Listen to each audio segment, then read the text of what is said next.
অনেকদিন পর আবারও চলে এলাম, ঘুরতে বের হলাম।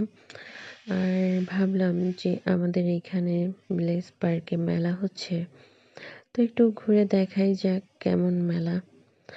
তো আমরা সবাই মিলেই চলে এলাম।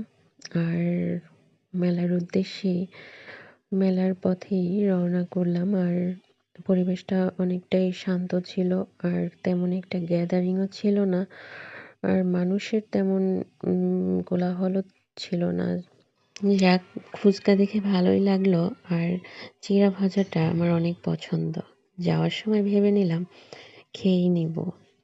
আর কার কেমন লাগে আমি জানি না, তবে আমার বেশ ভালোই লাগে। আর এখানে এসে অনেক ভালো লাগা কেন যেন আজ অনেক ভালোই লাগছে। কোনো গ্যাদারিং নেই এবং পরিবেশটা অসম্ভব সুন্দর ছিল। হালকা মানুষের ভিড় ছিল, কিন্তু স্টলগুলো প্রায় খালিই ছিল। ছোটবেলা থেকেই কেন যেন মেলা অনেক ভালো লাগতো। আর মেলায় যাওয়ার সেই যে ছোটবেলার যে ইচ্ছাগুলো এখন আর কাজ করে না, তারপরও কেন যেন মনে হয় যে না, একটু ঘুরেই আসি। কিন্তু ছোটবেলার সেই ফিলটা আর পাওয়া যায় না। আসলে তখনকার মেলাগুলো এত সুন্দর ছিল। বর্তমান সময়ের মেলাগুলো আসলে বড় টাইপেরই হয়ে গেছে।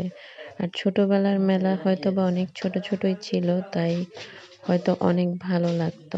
কাঠের কিছু ইউনিক কালেকশন দেখতে পাচ্ছি, এগুলো ভালোই লাগলো আমার কাছে। আর বেশিরভাগ স্টলগুলোতেই অর্নামেন্টস বেশি ছিল। আর বেশিরভাগ স্টল ছিল খাবার দাবারে ভরা। অনেক আইটেমের কেক ছিল এবং অনেক টাইপের ফাস্ট ফুডও ছিল। ভালোই এনজয় করলাম এবং বিভিন্ন শোপিসগুলো দেখলাম।